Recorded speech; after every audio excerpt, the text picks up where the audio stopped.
Welcome student. Six स्टँडर्डचा जो syllabus आहे तो अकॅडमिक इयर 2026-27मध्ये चेंज झालेला आहे आणि आपला सब्जेक्ट आहे इंग्लिश. हा इंग्लिश सब्जेक्ट आहे मराठी आणि सेमी मीडियमसाठी. जो इंग्लिश आहे तो इंग्लिश आपण आता डिस्कस करतो. तर त्याच्यामध्ये लेसन नंबर 2.3 आहे ऑल अबाउट न्यूज. तर तो लेसन आजच्या या व्हिडिओमध्ये आपण समजावून घेणार आहोत. हां, तर त्याच्यामध्ये पहिला वॉर्मअप क्वेश्चन्स आहेत, तर ते पहिल्यांदा डिस्कस करूया. इथे टोटल 3 वॉर्मअप क्वेश्चन्स आहेत. तर त्या क्वेश्चन्स तुम्हाला समजण्यासाठी तो क्वेश्चन, त्याचं प्रोनाऊन्सिएशन आणि जे त्याचं मराठी मिनिंग आहे ते आपण समजावून घेणार आहोत. तर क्वेश्चन काय आहे, what is the difference between news and rumour. News आणि रूमरमध्ये काय डिफरन्स आहे, म्हणजे न्यूज म्हणजे काय, बातमी, आणि रूमर म्हणजे काय, तर अफवा. तर बातमी आणि अफवामध्ये काय फरक आहे. तर न्यूज लक्षात ठेवा, न्यूज काय असते, news is a accurate, okay, verified. Accurate म्हणजे अगदी बरोबर असते. व्हेरीफाईड म्हणजे जो बातमीदार आहे, ज्यानं ही न्यूज रिपोर्टर आहे, न्यूज रिपोर्टर, त्यानं ती तपासलेली असते. And factual information reported by reliable source. आणि जे काही तथ्य आहे, जे खरं आहे, ती इन्फॉर्मेशन आपल्याला न्यूजच्या माध्यमातून मिळते. आता दुसरं आहे र्युमर. Rumour is अनव्हेरीफाईड information. तर अफवा काय असते, की कुणीही काही त्याची चौकशी करत नाही, नेमकं ते घडलंय का नाही घडलंय. Or statement that spreads among the people without proof of its truth.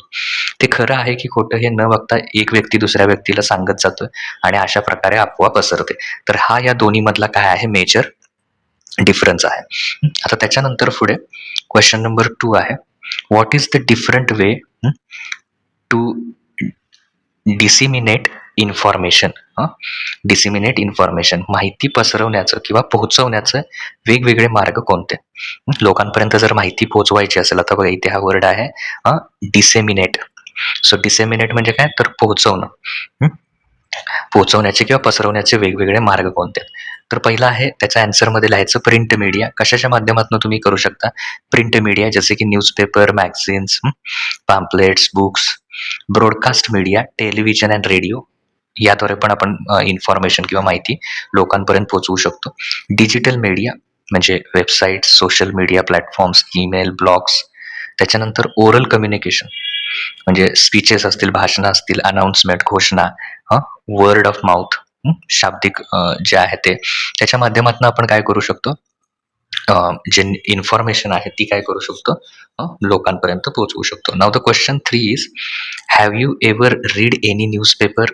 तुम्ही कुठला न्यूजपेपर रीड केलाय का. What are the different type of news covered in it. तर त्याच्यामध्ये कोणकोणत्या बातम्या ज्या आहेत त्या समाविष्ट असतात किंवा कोणकोणत्या बातम्यांचा त्याच्यात समावेश असतो. तर तुम्ही आन्सरमध्ये काय लिहायला पाहिजे, yes I have read the newspapers. मी जी न्यूजपेपर आहे ते काय करतोय, वाचतोय. The common type of news are covered in newspaper include. न्यूजपेपरमध्ये कुठल्या कुठल्या न्यूज असतात, national and international news, local news, sports news, business and economic news, entertainment news, editorial and opinion. तर एवढं मेन पॉईंट तरी लिहू शकता. त्याचं मिनिंग काय बघा, नॅशनलमध्ये आणखीन डिटेलमध्ये लिहायचं असेल तर important event happening within the country and around the world. म्हणजे देश आणि जगामध्ये ज्या महत्त्वाच्या गोष्टी घडतात त्या. Local news, news related to nearby cities and regional communities, म्हणजे जवळची जी शहरं आहेत आणि कम्युनिटीज आहेत तिथल्या news. Sports news, updates on games, tournaments and athletes. स्पोर्ट्सच्या न्यूज असतील तर हे सगळं त्याच्यामध्ये येणार. बिझनेस अँड इकॉनॉमी म्हणजे फायनान्शियल अपडेट, आर्थिक व्यवहार जे आहेत, स्टॉक मार्केट, ट्रेड न्यूज. त्याच्यानंतर entertainment news, update on a movies, music, celebrities and a lifestyle.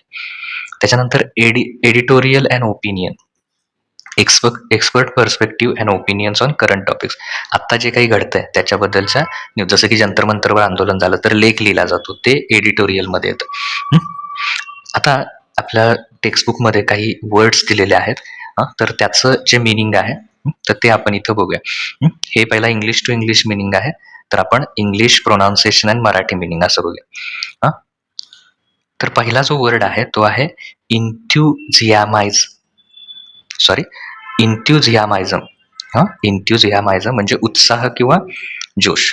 हे त्याचं प्रोनाऊन्सिएशन आहे, इंथ्युझियाझम. ओके.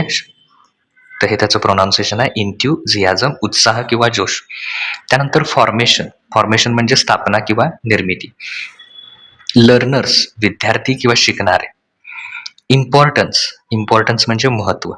त्यानंतर ट्रेडिशनल म्हणजे पारंपरिक.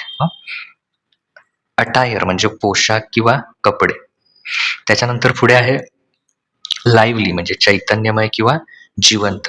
गाइडेड, गाइडेड म्हणजे मार्गदर्शन केलं. कॉन्फिडेंटली, कॉन्फिडेंटली म्हणजे आत्मविश्वासानं. ॲड्रेस्ड भाषण दिलं किंवा संबोधित केलं. त्याच्यानंतर मदरलँड म्हणजे मातृभूमी. आणि प्राईड, प्राईड म्हणजे काय, अभिमान किंवा गर्व. आता पहिला जो वर्ड आहे तो आहे इंथ्युझियाझम. इंथ्युझियाझम हा वर्ड आहे.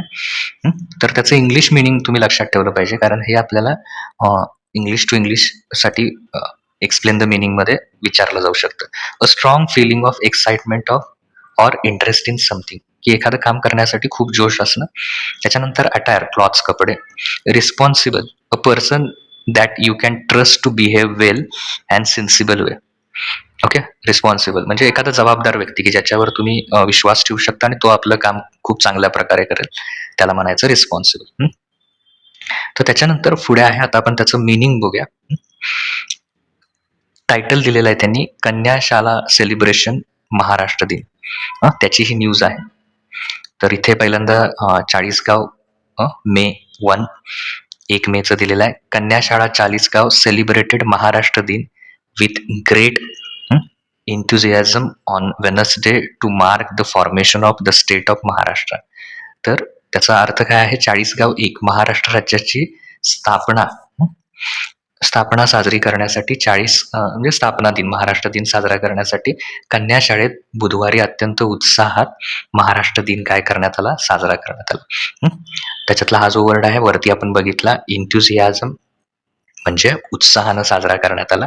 ओके. तर हे पहिलं त्याची डेटमध्ये दिलं. Learners to active part in a programmes. Learners म्हणजे जे विद्यार्थी विद्यार्थिनी आहेत, तिथे शिकणारे जे आहेत, त्यांनी ॲक्टिव्ह पार्ट म्हणजे या कार्यक्रमात उत्स्फूर्त किंवा सक्रिय सहभाग घेतला. म्हणजे सगळ्यांनी त्याच्यामध्ये उत्साहानं भाग घेतला. The celebration began with the singing of Maharashtra राज्यगीत. तर सोहळ्याची किंवा कार्यक्रमाची जी सुरुवात झाली ती कशानं झाली, महाराष्ट्र राज्यगीत आहे, जय जय महाराष्ट्र माझा, तर त्याच्यातून त्याची सुरुवात झाली. त्याच्यानंतर पुढे आहे, teachers explain the importance of 1 मे. जे शिक्षक आहेत त्यांनी 1 मेचं जे महत्त्व आहे ते स्पष्ट केलं. And spoke about the history and a culture of Maharashtra in a simple words. आणि सोप्या शब्दात काय केलं त्यांनी, महाराष्ट्राचा इतिहास आणि संस्कृतीबद्दल माहिती दिली. As a part of a celebration म्हणजे या सोहळ्याचा एक भाग म्हणून learners presented short speeches and poems on a Maharashtra and it's great leader. तर जे विद्यार्थी होत्या, विद्यार्थी विद्यार्थिनी, तर त्यांनी महाराष्ट्राने येथील महान नेत्यांवर काय केली, छोटी भाषणं आणि कविता सादर केल्या. Some learners are came dressed in a traditional Maharashtrian attire. तर काही विद्यार्थी विद्यार्थिनी काय आले होते, पारंपरिक पोशाखामध्ये आले होते महाराष्ट्राचे. जसं मुलांच्या बाबतीत असेल काही धोतर टोपी असेल, मुली आल्या असतील साडीमध्ये वगैरे आल्या असतील. वेगवेगळ्या जिल्ह्यामध्ये वेगवेगळ्या प्रकारच्या साड्या किंवा त्याची पद्धत वेगवेगळी आहे, तर त्यानुसार त्या आल्या असतील. Which made the programme colourful and lively. म्हणजे ज्यामुळे कार्यक्रम काय झाला, रंगीबिरंगी आणि जिवंत झाला, म्हणजे त्याच्यामध्ये आणखीन उत्साह वाढला. Mrs. Patil, a senior teacher, guided the learners and encouraged them to participate confidently. ज्या मोठ्या शिक्षिका होत्या शाळेतल्या, सिनियर टीचर होत्या, की ज्यांनी बरेच वर्ष तिथं काम केलं असणार ॲज अ टीचर, त्यांनी विद्यार्थ्यांना, लर्नर्सना काय केलं, मार्गदर्शन केलं आणि आत्मविश्वासानं सहभागी होण्यासाठी प्रोत्साहन दिलं.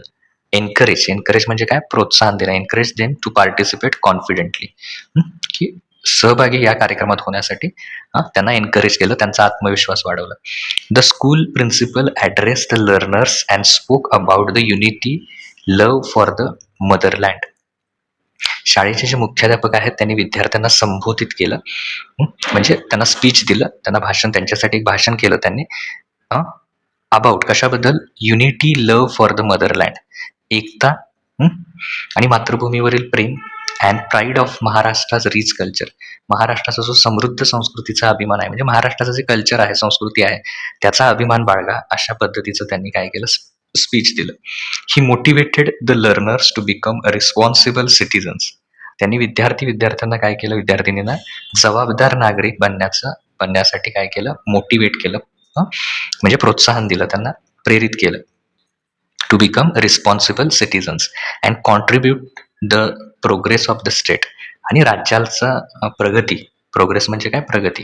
तर प्रगतीसाठी त्यांनी काय केलं, योगदान देण्यासाठी प्रेरित केलं त्यांना. म्हणजे महाराष्ट्र पुढे नेण्यासाठी तुम्हीही भविष्यामध्ये म्हणजे योगदान देऊ शकता, अशा अर्थानं त्यांनी स्पीच केलं. The programme conducted with the pledge taken by learners to respect Maharashtra's values and work sincerely for its development. तर महाराष्ट्राचे जे व्हॅल्यूज आहेत, मूल्यांचा आदर करण्यासाठी आणि त्यांचा विकासासाठी प्रामाणिकपणे कार्य करण्यासाठी प्रतिज्ञा विद्यार्थ्यांनी घेतल्यानंतर कार्यक्रमाची सांगता, म्हणजे शेवट झाला, कार्यक्रम संपला तिथं, की सगळ्यांनी ज्या व्हॅल्यूज आहेत की ज्यामुळे हे स्टेट आहे महाराष्ट्र ते डेव्हलप होईल, तर त्याचा आदर करण्यासाठी त्यांनी काय घेतली, प्लेज घेतली, म्हणजे शपथ घेतली, एक प्रकारे प्रतिज्ञा घेतली, आणि मग तो कार्यक्रमाची सांगता, म्हणजे संपला कार्यक्रम. ओके, कन्क्लुडेड म्हटलं, सॉरी इथे कन्क्लुडेड म्हणजे संपला कार्यक्रम, कन्क्लुडेड, त्याचा शेवट असा झाला. चुकून मी कंडक्टेड असं काहीतरी प्रोनाऊन्स केलं, so it is wrong. Concluded म्हणजे शेवट झाला त्याचा अशा प्रकारे की सगळ्यांनी शपथ घेतली आणि महाराष्ट्रासाठी काम करण्याचे हे केले. The celebration was meaningful and inspiring for all those were present. तिथं उपस्थित असलेल्यांसाठी सगळ्यांसाठी हा काय होता, एक मिनिंगफुल म्हणजे अर्थपूर्ण, की काहीतरी आपल्याला नवीन शिकायला मिळालं किंवा मोटिवेशन मिळालं, इन्स्पायरिंग, प्रेरणादायी, मोटिवेशन. तर इथे त्याचं मिनिंग झालं. तर नेक्स्ट व्हिडिओमध्ये आपण काय करूया, याचे जे क्वेश्चन आन्सर्स आहेत तर ते तुमच्याशी डिस्कस करूया. तुम्हाला हा व्हिडिओ कसा वाटला ते नक्की कळवा. तुम्हाला जर याची ही PDF पाहिजे असेल तर तुम्ही मला याच्याद्वारे संपर्क करू शकता, आणि तुम्हाला याची PDF सुद्धा, म्हणजे याचं मिनिंग वगैरे जे मी काढलेलं आहे तर त्याची PDF तुम्हाला मिळून जाईल, जेणेकरून लेसन तुम्ही आणखीन चांगल्या प्रकारे समजून घेऊ शकता. तुम्हाला व्हिडिओ कसा वाटला ते कमेंट सेक्शनमध्ये नक्की सांगा.